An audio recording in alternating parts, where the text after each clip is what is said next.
How many people have you interviewed, would you say? I think we're at 217 episodes, not including, but usually the lives are people who we've already interviewed and we're doing a follow-up. Okay. Out of all those people, what stories and experiences stick out to you that you've heard amongst their numerous encounters? Well, it depends because are we talking about the disgusting levels of trauma that really stick in your brain? Are we talking about interesting, I never thought that that would happen story? Or are we talking about this cult is so weird, I can't believe they got away with that? There are a lot of different ways that something could stick out. Yeah, let's go with the trauma one first. Whew, okay, so trigger warning for your guests, CSA, huge trigger warning. The cult that literally brought me to my knees, and I experienced my first panic attack while editing was the Children of God. Have you heard of it? The Children of God was created in the late 60s, early 70s by a guy who wanted to flip hippie culture on its head and or purity culture on its head through hippie culture and say that, "No, guys, they have it wrong. God is love, and love means sex. We should be sexually liberated people, not telling people to stay chaste and not have sex." And while that sounds super fun and great, that trickled down into children. And things were happening to children that were openly seen as okay, and public things too, like giant orgies and like parents with their own children trying to quote sexually liberate them and teach them how to do things. And oh, it was just a lot. I would highly recommend Daniela Messinek Young's book Uncultured. She was in this cult. That was the interview that first introduced me to it. And her story is it's a hard read, but you also can't put it down because you just have to know what happens next. She ended up going and getting a degree. She went into the military and now she is an expert in cults. She has accreditation to back that up, schooling to back that up. So really, really tough stuff. And we've interviewed multiple people from that cult now. In fact, the last one we just interviewed, she was given to the leader, the cult leader, at age 3 as his bride. Wow. Yeah, that kinda reminds me of, have you heard of the Dancing Boys of Afghanistan? No. So the Dancing Boy of Afghanistan, basically, there's this society of men in Afghanistan that basically are all, I think, relatively wealthy.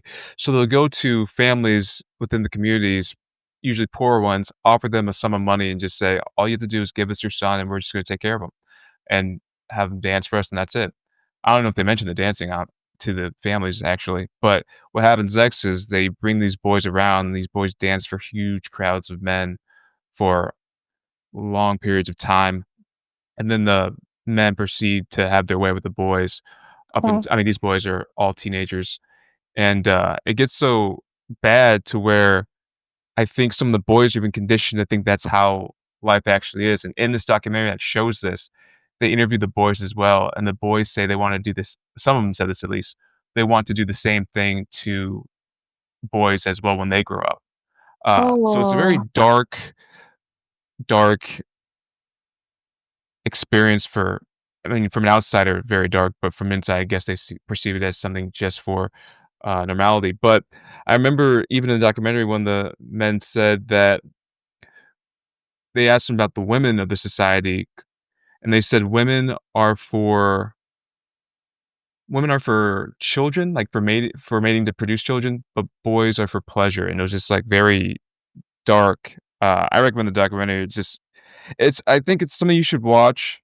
I don't think you're Mhm. this way, but for those that don't like or have problems living in America, if they wanna have some gratitude, I recommend watching The Dancing Boys of Afghanistan and just see how dark humans can get. But, yeah, it's pretty gnarly stuff. But okay, yeah, that's pretty insane. During these interviews and stuff, I imagine you've had a few people just, like, break down too, because what you just talked about and you said you had a panic attack just editing the video. I imagine during it live, it was also, excruciating just to hear or even talk about for both you and the victim. Yeah, sometimes. So, that interview in particular, I remember I think I was probably just having a trauma response and dissociating. So, because I'm relating it to my own childhood, and I don't think it really hit me until I was distanced from it, safe enough, right, out of the line of fire, if you will, editing to where I could really stop and process. And yes, there have been times where, mostly in the beginning, not so much anymore. I think I've been able to, on purpose, dissociate and be the interviewer and not the person who can relate to the trauma. But there have been times where I have to do this, like, I put my nails on my palms as we're recording, and you can't see my hands, so they don't know I'm doing it, but it's a way to kind of keep me in my body and keep me from breaking down, just, like, focusing on the feeling, and there was one time in particular, it was very similar to my story, and I finished the interview, I shut the computer, and then I just broke down sobbing and just laid on the floor, and it's not their fault, you know? I've put myself in this position to be a safe space, to be an actual container for their traumas, for their stories, so I would never be like, "Can you just not give so much detail?" You know? I always tell everybody, "Please give the level of detail that you feel comfortable with, and if you don't wanna give any detail, that's fine too. This is up to you, this is your space, this is your time." And so whatever that may bring, however that may make me feel, is not their responsibility. So I always make sure to show compassion and empathy, of course, to a degree, but if I were to break down crying, they would feel a little triggered by that, right? Because then they probably think, "Oh my gosh, I'm too much. I shouldn't have said that. My story is too much for people to handle." And nobody wants that. So it's a fine line, it's a balance, it's something that I've had to work on in practice, but I think, like I said, over the years, I've gotten a lot better at separating myself while still holding space and giving the right amount of compassion for them.